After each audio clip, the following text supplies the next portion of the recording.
It's time for us to begin to look toward panel number 2, which is a panel on Social Security reform and economic security in retirement.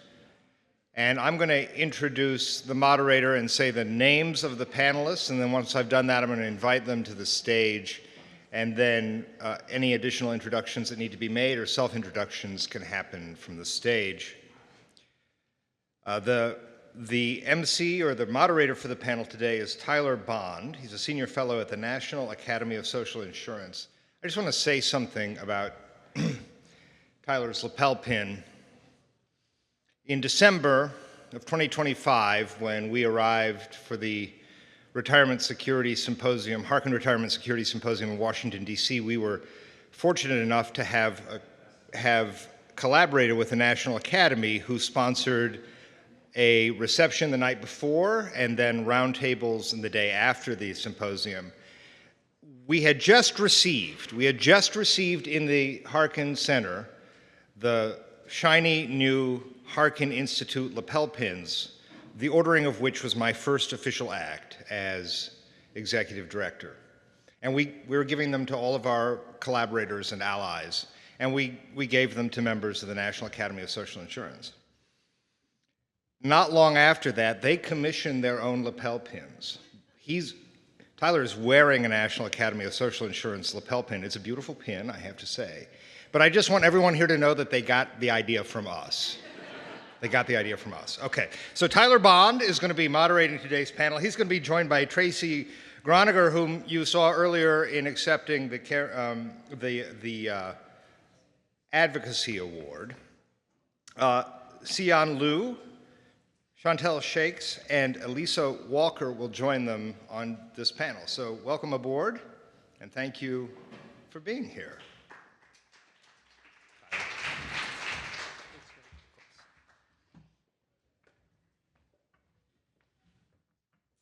Thank you, everyone. It's a real privilege to get to be here and get to moderate this important discussion with this really stellar lineup of panelists today. So I'm going to quickly have each of them introduce themselves by repeating their name, giving their title and their affiliation, and then just saying a quick word about how they are involved with Social Security. Go ahead. Hello, everyone. My name is Xian Liu. I am a research economist at the Center for Retirement Research at Boston College. I'm just going to, this is better. So what I do in my research is that I study work patterns among older Americans. And so how I'm affiliated with Social Security is that in my research, I study the role of Social Security in the financial security of older Americans. Okay, good morning, everyone. I'm Elisa Walker with AARP. I'm our Government Affairs Director for Social Security, which means I do our direct lobbying and advocacy on Social Security. And I've been working in the Social Security field in a variety of roles for about 15 years, including 2 stints at the Social Security Administration and some time on the Hill at the Social Security Subcommittee as well. Hi, everybody. My name is Tracy Groniger. I'm the Managing Director of Economic Security and Housing at Justice and Aging. And at Justice and Aging, we are focused on advocacy for low-income older adults. And so we do work primarily around, on the income side, Social Security and supplemental security income, and really looking at ways to improve equity in terms of really working for older adults who have historically suffered from discrimination, women, people of color, LGBTQ older adults, and really thinking about how we can make our systems work for all older adults so that everyone can age in dignity. And I'm Chantel Shakes. I'm Vice President of Retirement Policy at the U.S. Chamber of Commerce in Washington, D.C. We are not the Department of Commerce, which some people, for whatever reason, think we are. We are the largest business, representing the largest number of businesses for advocacy. I come at this from twofold. I am a recovering Employee Benefit Retirement Income Security Act of 1974, otherwise known as ERISA attorney. But I also am coming at this, what we're going to talk about later in the afternoon, is that we really need to start looking at this holistically. We need to look at both the private sector and what the private sector through our members provide, but also the impact that might have on the private system as we reform and as we must reform Social Security. Great. So the way we're going to proceed, I'm going to do some quick table setting about where we're at with Social Security right now.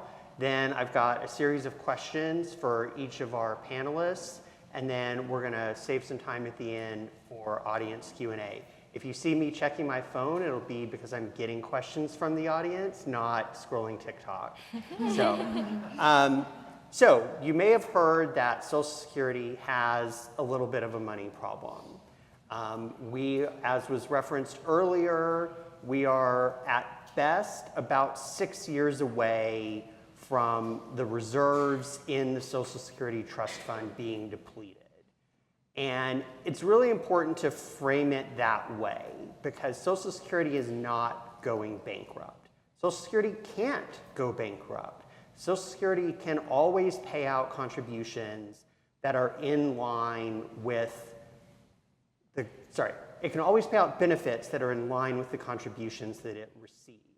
But what is going to happen in about 6 years if Congress does not act is that the reserves that have been built up over decades, largely to cover the retirement of the baby boomer generation, those reserves are all going to be depleted. And the contributions that are coming in to Social Security will fall short of scheduled benefits that are due to be paid out. And so that gap is approximately 20%. If you're only looking at the old age and survivors insurance program, it would be about 23%. If Congress changes the law and combines the OASI trust fund with the disability insurance trust fund, then the benefit cut would be about 19%. Regardless, this would have some pretty severe consequences. You would have millions of older adults immediately thrown into poverty. There would be harmful effects on the US economy. A report that I worked on last year in my previous role, we looked at the economic impact of the spending of Social Security benefits, right? There are billions of dollars in Social Security benefits paid out every year to approximately 70 million beneficiaries. But that money is spent. It goes back into the economy. It's spent on food, it's spent on medicine, it's spent on gas. More of it is spent on gas these days than a month ago. And that spending ripples through the economy. So if you suddenly have benefit cuts of approximately 20%, you're going to also see a big drop in consumer spending, which is then going to, again, have ripple effects throughout the broader economy. So this, I think, is a situation that we very much want to avoid. And so what we're going to talk a lot about today is what are some of the options for avoiding those indiscriminate, across-the-board benefit cuts, and look at some polling that the Academy did with AARP and the Chamber to look at what the American people want for Social Security and the path forward. So I'm going to start with Sion, who's done some great research about Social Security claiming ages and working after claiming. So I wonder if you could tell us kind of at a high level about your research and your findings. Yeah, so I'm sure everybody in this room knows about the Social Security early claiming rules, but I'm just gonna quickly refresh everybody's memory. And so Social Security can be first claimed at age 62. The full retirement age has increased in the past 2 decades, gradually from 65, and it's gonna be 67 starting the next year. So early claiming reduces monthly benefits by about 7% per year. So those claiming at age 62 are getting about 30% less in monthly benefits compared to what they would have gotten if they started claiming at the full retirement age. So delaying Social Security claiming past the full retirement age can also increase the monthly benefit received by beneficiaries, and they can receive that increase up to delaying to age 70. So despite the early claiming, what we call penalties, we know that over half of workers claim earlier than the full retirement age, and we know about a quarter of workers claim as soon as they reach the early eligibility age, which is age 62. And so why do workers do that?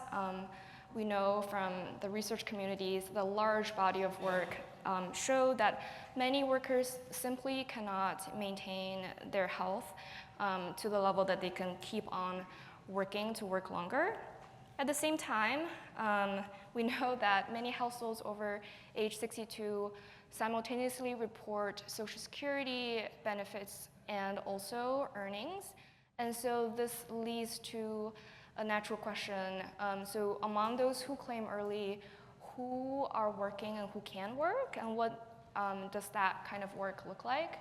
And so this is where my research come in. And so my co-author Laura Quimby and I recently wrote a research brief on this, looking at the work behavior among Social Security beneficiaries.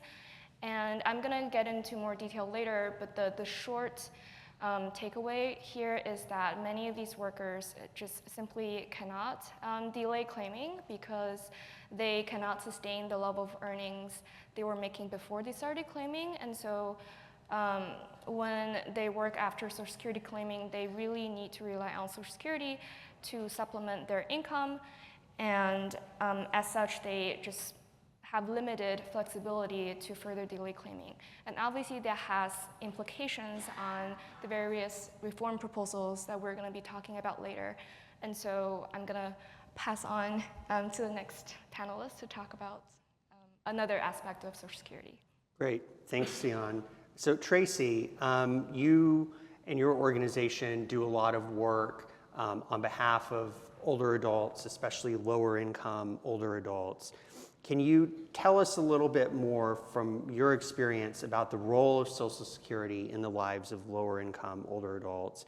And also say a little bit about both the disability insurance program within Social Security and the supplemental security income program, and how those also matter for the lives of lower income older adults. Yeah, thanks so much. I think that, when we think about Social Security, we have to think about how much of a robust system it is, because it isn't just about kind of that retirement piece, and especially for low-income older adults, it has the different facets of it that are really important to not just the workers, but also to their families. So you have that Social Security retirement benefit, but then you also have the disability insurance benefit as well, and then you also have survivor benefits. And so in particular for low-income workers and their families, this is the majority of their income, and this is how they're replacing the income that they're either not able to make if they experience a disability, if they lose a spouse.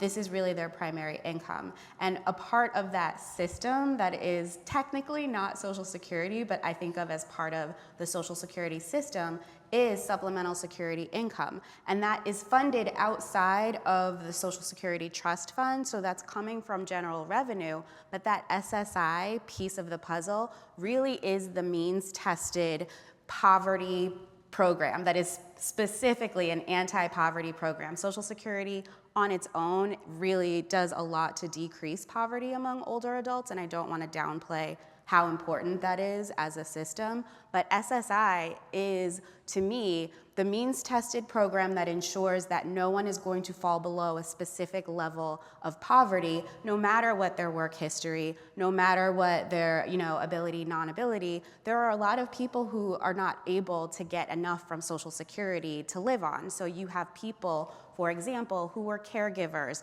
and did not work 35 years at full wage and aren't going to have the same level of Social Security benefit. You have people who immigrate to this country when they're adults adults. And so the time that they've been working is just lower. It's less, the number of years is less than people who have been here their entire lives. And so for some people, that SSI component is really critical to making sure that at the very least, they are not living in deep poverty. And there are a lot of issues around, how the systems are set up and how we access them and sort of the difficulty there is in accessing those programs. I've read a report that said, there are about 7.4 million people receiving SSI, and about 2.5 million of them are seniors. But I've read reports that say there are another 2+ million seniors who are eligible but can't access the program. And so there's a lot of work that we can do to make those systems work better and really address some of the problems that we see in terms of low-income older adults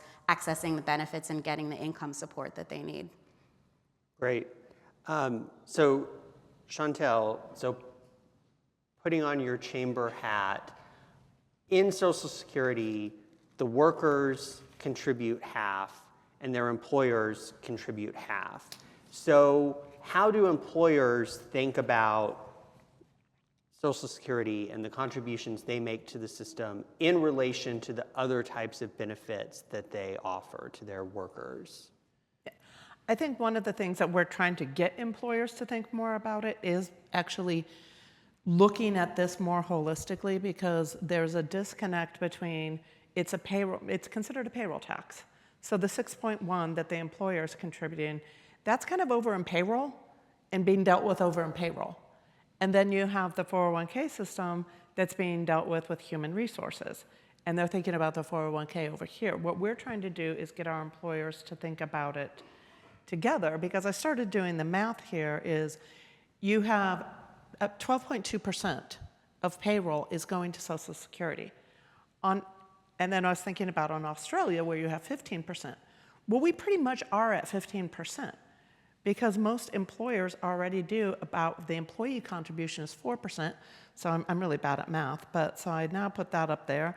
Okay, I'm at 16%. The employer now does another 3% to 4% as a match. I'm up to 19% of payroll that's going in there. And so when we're looking at the whole payroll contribution of what's going into the entire retirement system, that's how we have to look at it. But having been, now I do advocacy, but I'm one of the few advocacy people who actually had a real job. I mean, I love advocacy, but it's a lot more fun than being an employee benefits attorney, I can tell you. I know how employers are thinking about these things. Money's fungible. That when you're looking at my HR department and I'm looking at how much am I spending toward comp and benefits, they look at comp and benefits together.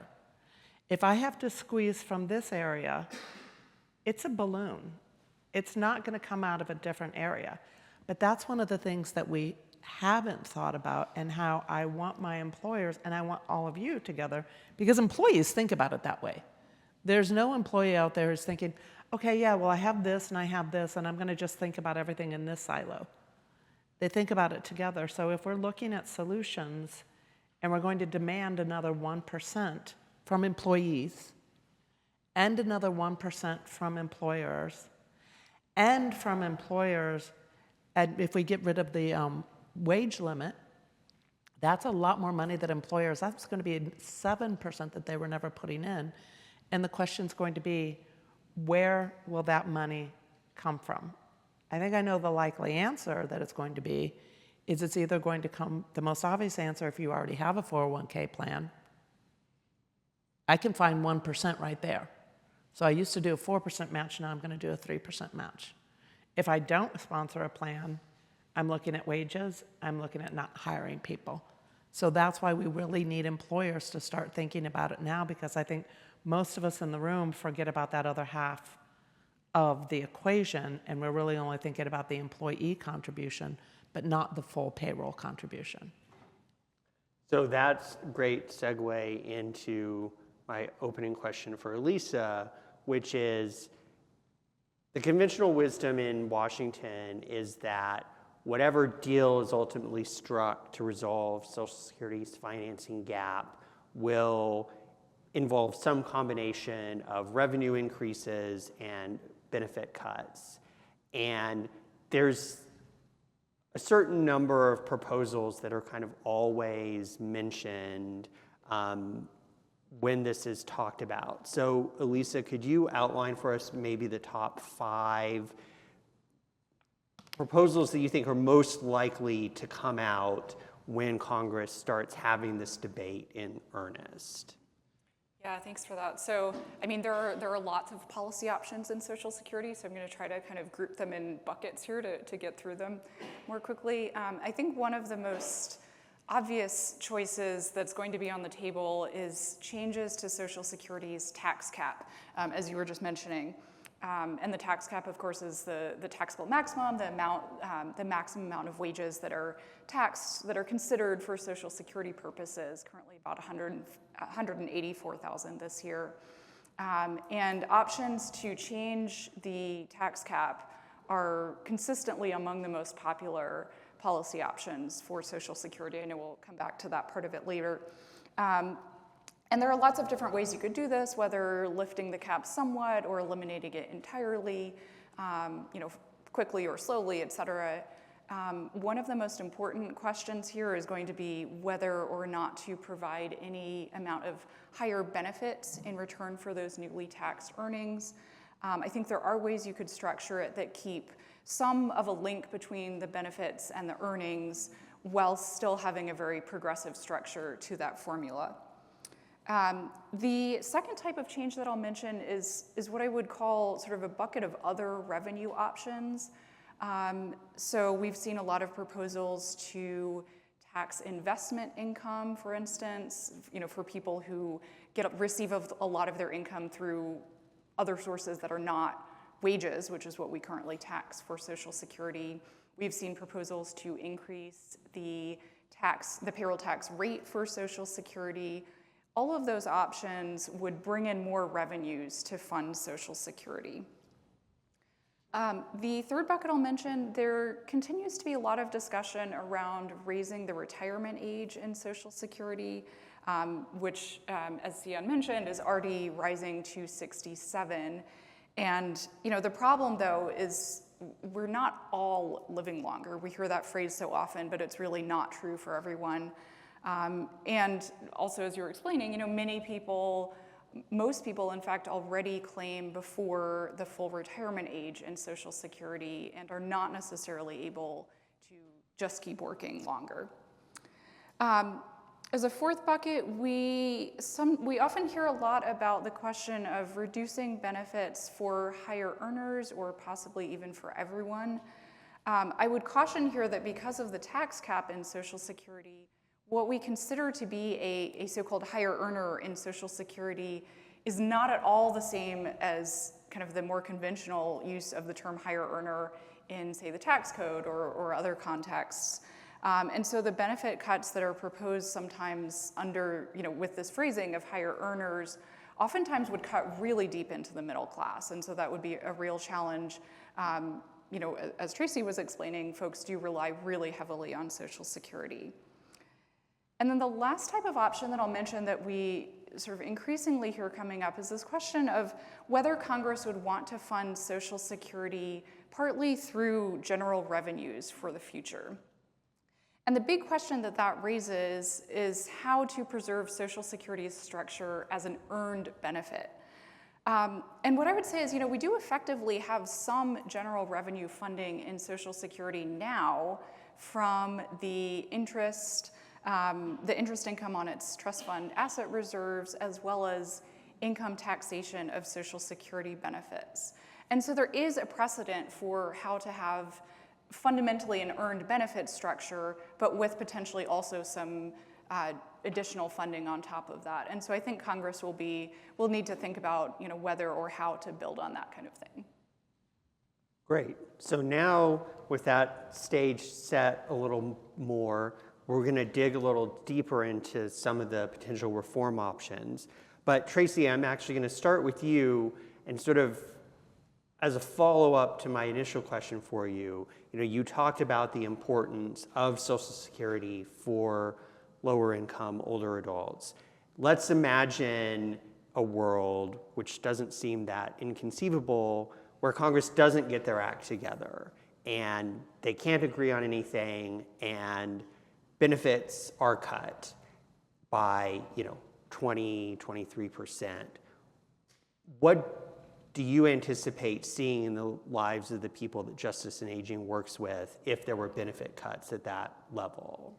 Yeah, I think that it would be really devastating for a lot of people and their families, because I think we've all been talking about how important Social Security income is, especially for low-income older adults, and the income is not extra money for them. It's really kind of the money that they're using for their housing, for food, for transportation, for clothes, for all the basic needs that they have. And so if I even imagine, myself, my income being cut 20%, I have ways to try to deal with that. I could try to get another job, or I could, try to have more income in other ways. But for a lot of older adults, especially low-income older adults, getting more work, as Diana was saying, it's difficult. And living longer is not necessarily meaning that you have the same level of capacity in terms of increasing your income. And in fact, many older adults are living on this fixed income. And we see the people who are suffering in terms of very low income older adults. For SSI, for example, women make up 2/3 of the older adult recipients. And so we're talking about older women who are living, with whatever health issues that they have, having lived as caregivers for their lives and really given up some of their, income and ability in terms of having savings and wealth for themselves, then being forced to live in deep poverty. And so if we talk about cutting people's Social Security benefits, that's really going to have a really devastating impact. And I think that, the way that we've set the system up, to Elisa's point, the high-income earners and the middle-income earners and the low-income earners that we're talking about are not these, really wealthy people. The low-income earners are not making so much money that this cut means nothing to them. And so when we talk about, people receiving SSI benefits, we're talking about people who are receiving less than poverty-level benefits as their monthly income. And so that's, the very deep poverty groups. But we're still talking about low-income people when we're talking about Social Security beneficiaries as well. And so cutting their income by 20 or 30% is really going to have a really devastating effect. And our current SSI system has room for improvement, because it's not easy to then say, oh, well, they'll just access SSI because they'll qualify for that benefit. We know that it's difficult to access SSI, and there are a lot of eligibility requirements that are surrounding the program that make it hard for people who may have low income to actually get the benefit that they need and keep it, because of some of the things like asset caps or income disregards that say, you can only keep a small amount of income that you earn and then also get SSI. And so it really creates a lot of complications that I think would create a very, a distrust in the government for not living up to the promises that it's made, and also create a lot of hardship for older adults, and in particular low-income older adults. I also wanted to add something from the employer's perspective again, which I think is very important, is retirement, both on the private and the public sector, is a tool for managing the workforce.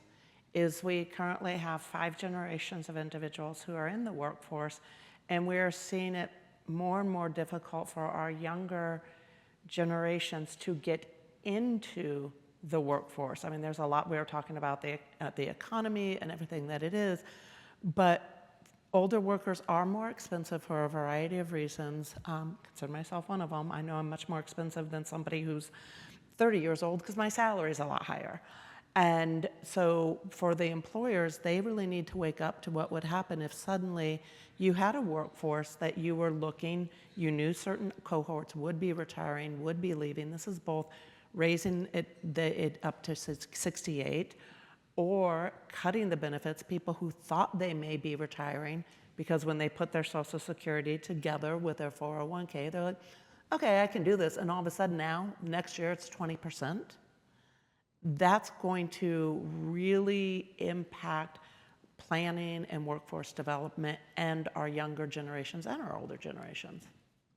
Right. I mean, people tend to forget, because we've had Social Security for more than 90 years now, but before Social Security, there were not really retirement programs in the US. I mean, a few states, primarily in the Northeast, had pension plans for And their American public Express, employees. 1880 was the first pension plan in the United States. The first private sector pension plan.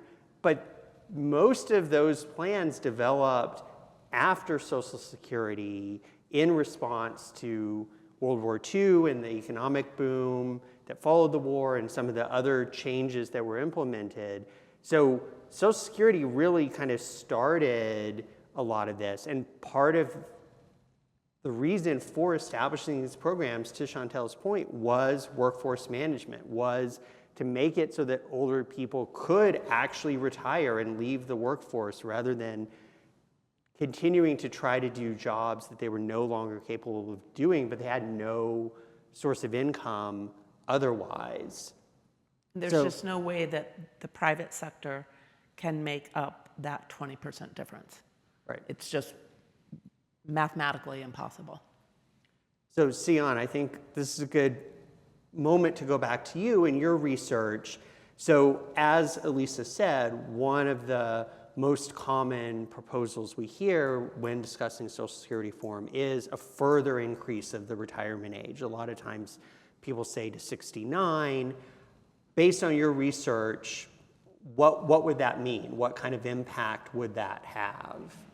Yeah, so I wanted to kind of repeat what everybody has essentially said, which is if reforms are absolutely necessary, an across-the-board 20% benefit cut is just simply not an option and not going to be well received by the American households.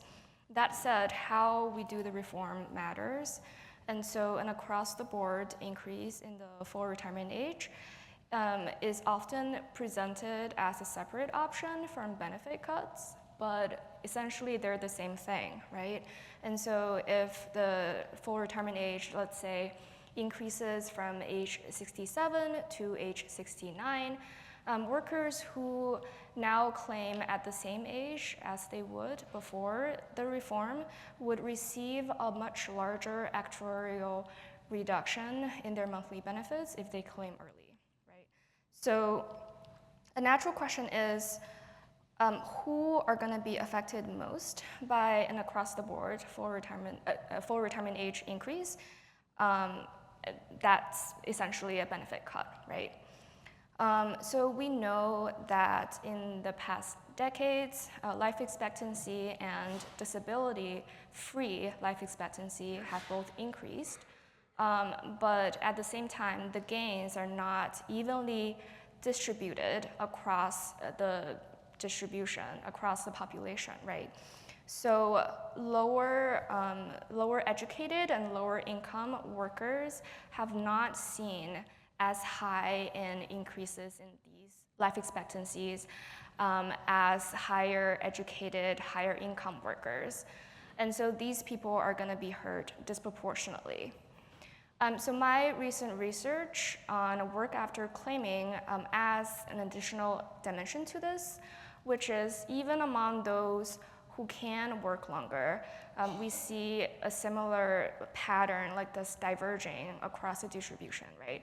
So for those who can work after these have started claiming, we see the higher educated workers who are more likely to be in professional and managerial occupations, they're mostly able to sustain their level of earnings, if not getting a slight decrease in their earnings. And so Social Security is really not going to be as primary of a source of income for them, whereas for lower income workers, they just simply cannot keep their similar levels of earnings after they start claiming. And so even among those who work, there's a huge disparity in who is able to get that earnings and who needs to rely much more on Social Security. And so what that tells us is that reforms involved with increasing in full retirement age should really take into account the status of the workers, right? The ability for them to keep working, the ability for them to work longer, into consideration. And so reform packages that take that into account are better calibrated to address the disparities that we already see in the field. Great. So Elisa, going back to you for a moment. So we know this is coming in about 6 years, right? This reserve depletion. And as of right now, Congress is doing very little to nothing to address this situation.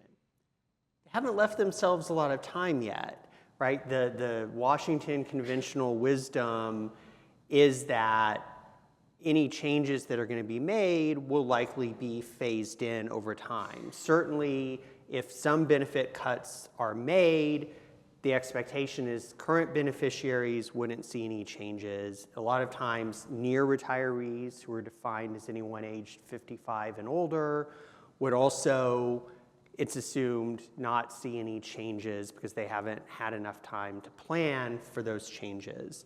So those would be phased in. You could bring in revenue more quickly, right, by immediately lifting or scrapping the tax max, by implementing an increase in the contribution rate more quickly. So you could bring in revenue relatively quickly to the program. But from your perspective, what are some of Congress's options in the short term if they're going to try to phase in longer term programmatic changes? Yeah, I think that's exactly right, especially for benefit changes, but even to some extent for revenue changes. Typically, things are phased in pretty slowly, sometimes very slowly. So for instance, the retirement age increase that was enacted into law in 1983 is still phasing in today, 40 plus years later. And so, yes, waiting until the last minute, or frankly, even where we are now, around 6, 7 years out, Congress is likely to have to look to some essentially stopgap measures, regardless of what they choose, what kind of set of options they choose for the longer term future. So we know the first step is likely to be either borrowing between or combining Social Security's 2 trust funds, which we usually talk about on a combined basis.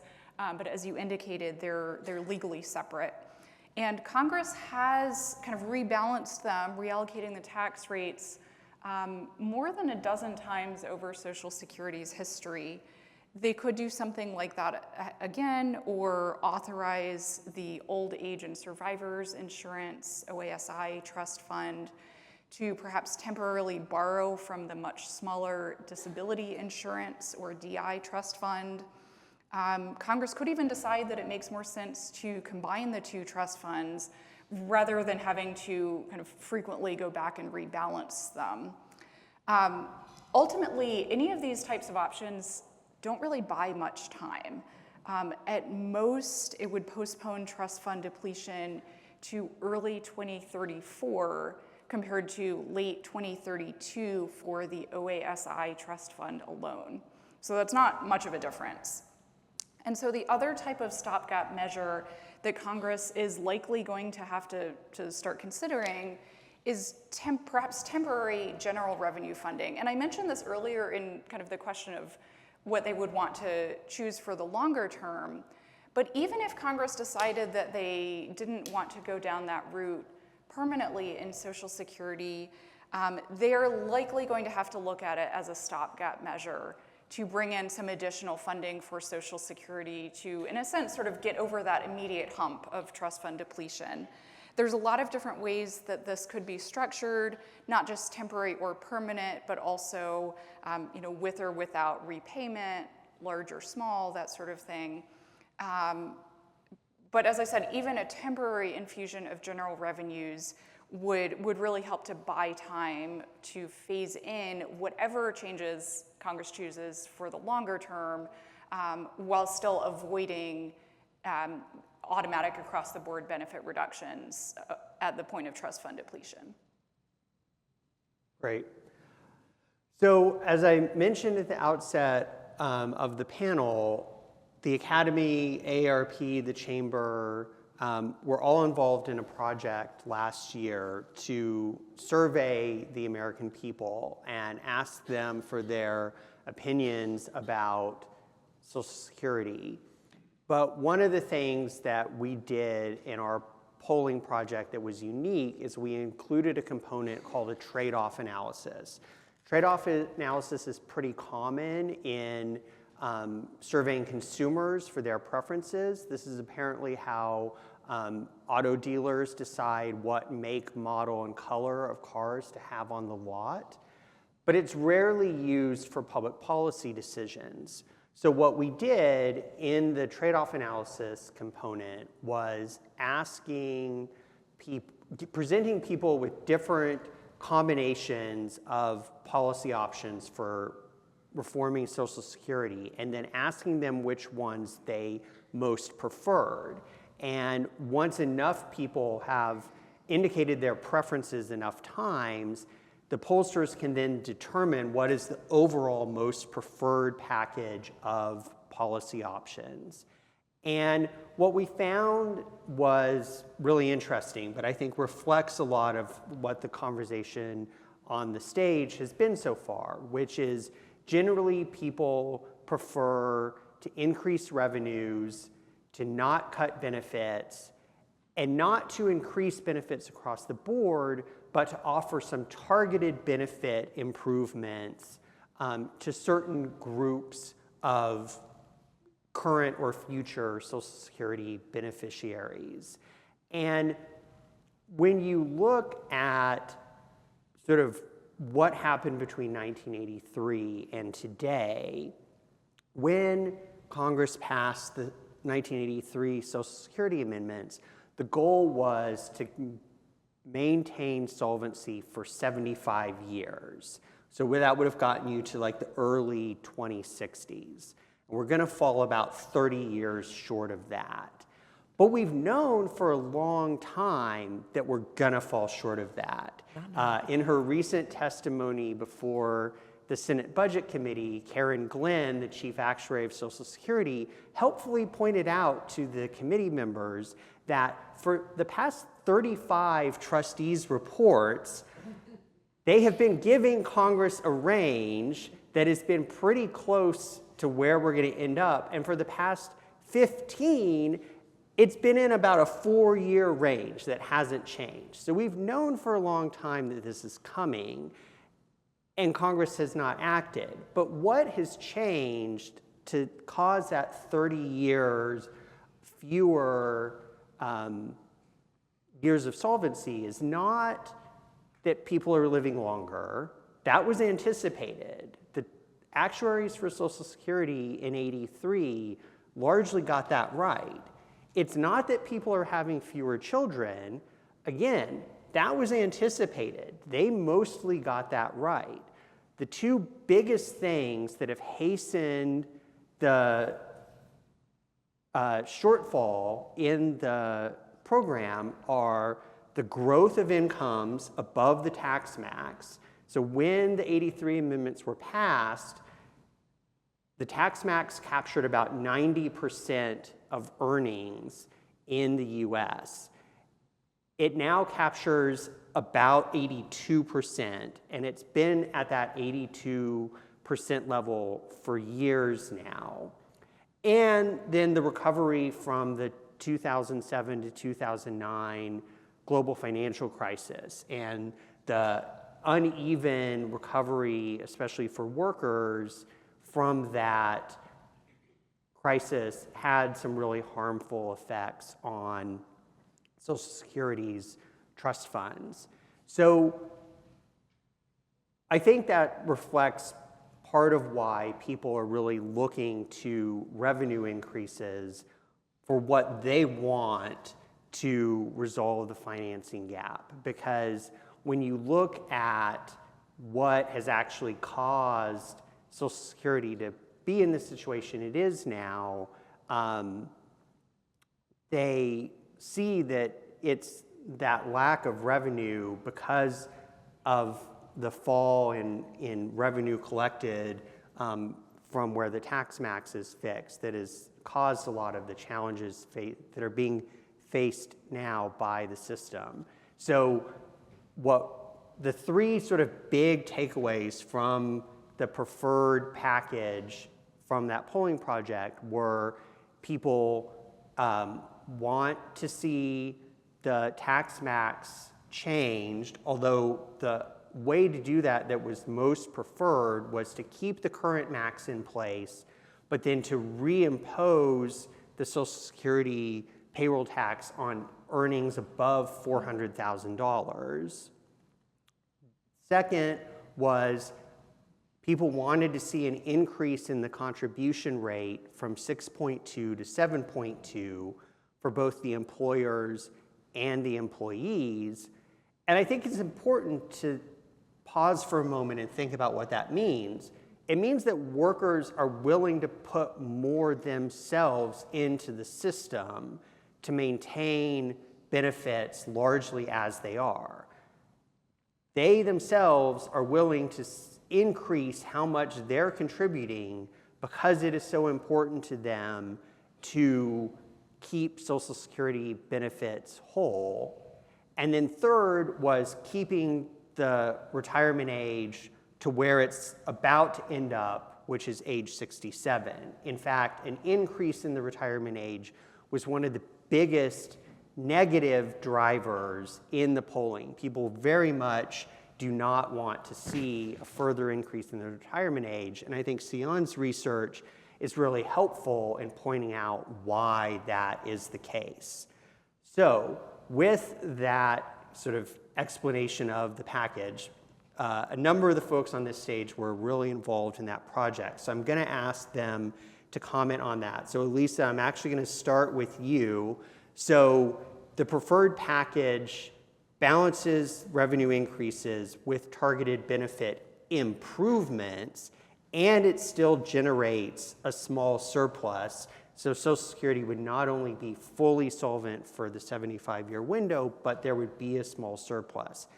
How do you interpret those findings? Yeah, so we've known for a long time that when you ask the American people, Social Security is way less polarizing and less partisan than you would think, just based on what we hear in DC from Congress, from the news media oftentimes.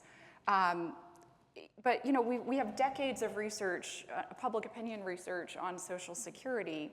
And what we consistently hear from that research is there's a dichotomy, a really interesting dichotomy, where people have very high support for Social Security and at the same time, very low confidence in its future, especially among young people. And that's not new. So it's not that today's young people are unique in having low confidence in Social Security. That's been the case for decades, that people have low confidence when they're young, and then their confidence in Social Security increases as they age. And in survey after survey, again, for decades, large bipartisan majorities say that they want to see Social Security strengthened, and they do not want to see benefits cut. And so that's, of course, absolutely what we see in the Academy's survey, finding, for instance, that 85% of respondents across party lines say we should maintain or increase benefits, even if it means raising taxes. Only 15% say the opposite, that we should raise taxes, even if it means cutting benefits. So these findings all echo what we would expect based on previous research. And then, of course, Tyler, as you were indicating, the Academy's survey goes further by adding the part about trade-offs. So we already knew that people don't want to see benefits cut. Now we know we have this reinforcement to understand that, in fact, they're even willing to pay a little bit more themselves to make sure that that happens. And the last thing I would add on this, you know, I think the preferred package is a good reminder that we can solve this problem. We can address Social Security solvency. We can come up with a package that is broadly preferred among, you know, vast majorities of people across party lines, that solves this challenge without cutting benefits. You know, the math is not that hard. And so I think, you know, knowing all of that, I think then it's up to all of us to make sure that Congress is listening to what the American people want to see happen on Social Security.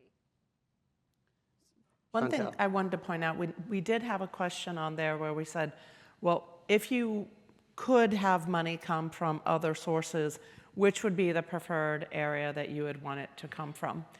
One area was from the 401k system, because you can put money away, as many of us have done, on a tax-preferred basis, a Roth basis, after tax. We have so many ways to put it away. Only 14% of the respondents said that's where they wanted the money to come from. And for me, I thought that was very enlightening to show that people do value the private sector system, and it's very important to them. But what I also thought was a disconnect was they were willing to say, I'll put more into Social Security, I'll put 1% more. I want my employer to put in 1% more. But they didn't want their 401k touched. Again, going back to my analogy, it's comp and benefits, when you're looking at it as an employer, it's a balloon. I have so much money that I can pay for this because I actually have to be profitable as a business. Even as a nonprofit, as my friends in the nonprofit world like to say, it's not for loss is what we like to call it. So all employers, regardless of your tax status, you only have so much money. And this is what I truly worry about, is the disconnect that we have is we're going to rob Peter to pay Paul. Is we'll put the money over here and we're going to keep people where they are at their Social Security level, but then 2% less is going to go into the private system. And so you're not really where you are, you're 2% less. But we can solve that problem, because I was talking to my Uber driver last night, because he's like, why are you in Iowa? I said the same thing. And I grew up in Indiana, so I can make fun of any I state. So if you're from an I state, you can make fun of I states. And I was explaining it to him. I said, well, if I ask you to come up with $1,000 tomorrow, could you? And he's like, probably not. I said, if I ask you to come up with $1,000 in, say, 15 years, could you? And he's like, probably. And I said, that's the same thing we're dealing with here. If we ask employees and employers for that 1%, remember, it's not just 1%, because it's those employers also who now will have to pay above wage base, which they have not been paying that either. I can come up with it. I can do 0.1%, 0.8%, 0.5% over 10, over 20 years. I can't do it overnight. And that's the message that we need to get to Congress, because they're not thinking about the private system and the impact that it's going to have on the private system, because all of the systems really work together. And it's especially important for our middle class, and that's where a lot of our focus has been, because we do know for the lower income individuals, you'll have a much higher replacement rate from Social Security, a lower impact from the private system. The upper income people, God bless, but you're okay. I'm not worried about Bill Gates for that reason. But the middle income, who is relying on that 4% match from their employer, and that goes away, that's a big deal. Or that 4% that they were putting in to get to the match, and now they can only put in 3%. And so why I was really excited to be able to come to this event was for us all to start thinking about how all of the systems actually work together, and that you can't just look at one system and solve for one system without perhaps causing harm to the other. Well, and I think Chantel makes a really important point, which is the fact that we're not having an active debate right now around Social Security also means people aren't thinking about all these other impacts that Social Security reform is likely to have. If Congress was having a regular, robust public debate about what should we do to reform Social Security, some of these other issues would come up and would get discussed. And right now, they're largely not being discussed, because to the extent that anyone in Congress is even thinking about this, they're mostly like, have their blinders on and are thinking in very narrow terms about what a potential reform package could be. But all these second and third order effects are just not really being discussed at the moment. And I think, again, the longer Congress waits, the more those Be effects impacted. are going to come back, in a sense, to bite us after Social Security reform eventually happens, God willing. Well, we haven't even talked, and this is what we were talking at our table earlier. We're looking at I looked at with the Australian system and some of the other European systems of how you pay for your health care. Well, I believe it's now 59% of American workers get their health care from their employer.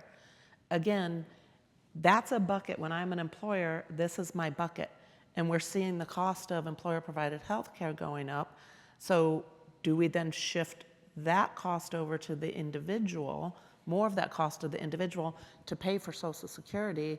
And to your point, the longer that this goes on, the more of that impact it will have on more of the employee benefit comp and structure.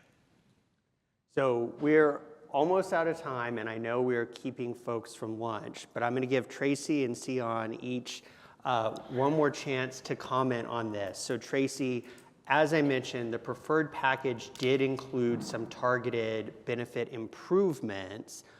If there was one of those you really wanted to lift up, what would you want to say? Oh, so hard. I think that the caregiver credits is a really important one because it really reflects people's understanding of kind of justice and fairness, and really recognizing how much people are losing in terms of unpaid caregiving work that then does not come back to them in terms of their Social Security benefits. And I'll just throw in the plug that the report also did talk about SSI, which I think we have to include in any kind of Social Security package because it is part of how people are able to make it all work. And SSI has not been modernized, it hasn't been updated in a lot of really important ways for decades. And so we really need to look at that system and think about how we can improve the asset limits that only let people save $2,000. And it includes your private retirement. Which is, it's Insane. It's insane. And so we really need to think about what we're setting people up to, have to deal with in terms of the asset limits and in terms of how much income they can have. You can't use your Social Security goes against your SSI benefit. So if you actually have Social Security income,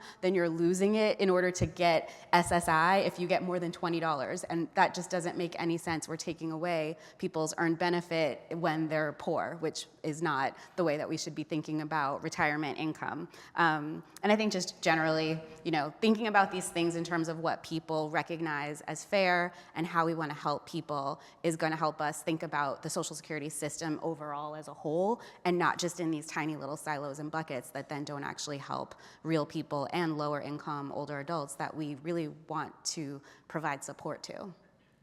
So Sion, you were not involved in this project. So from your outsider perspective, was there anything that really stood out to you from the work that the Academy did? Yeah, absolutely. I want to quickly comment that what the research communities have generally found is that the public has very limited knowledge of the current funding status of the program, let alone understanding the very complicated different reform options that's been floated around. And so the main takeaway for me from this study is that it is actually possible to explain in plain language, plain and concise language to respondents about the different options. And also it's very encouraging to see that the respondents quickly grasp that and then also ultimately arrive at very well-considered and coherent views on the various reform packages that frankly are complicated to understand. So I see that as a really encouraging sign for future public discourse on discussing the various public reform options, because I think that's the only way to go, because the big issue right now is to find a well-considered, balanced, and option that is favored by most Americans. And that this recent study shows that people are able to quickly understand what that means. And I think that's very well said. I share Sion's faith in the American people. So as the sort of last word, what I would say to you all is the future is now. Social Security reform is not something that's going to happen in the future. So the time for Social Security reform is now. The president that we elect in 2028 will be the Social Security president. Whoever that person is will have to deal with this in their first term. The US senators who are elected this year, and I know Iowa is going to elect a new senator this year, those senators will be in office when Social Security reform happens. Every election from here on out matters for the future of Social Security, and I think it's incumbent upon all of us to bear that in mind, because as we've discussed in this panel, regardless of what happens, there's going to be big implications for our society and our economy, and I think we all need to be considering that as we're thinking about who we're supporting and voting for in upcoming elections. So now that we have run over our time and eaten into your lunchtime, pun intended, I will pass it back to Craig. Very nicely done. Thank you all. Thank you all so much for those remarks.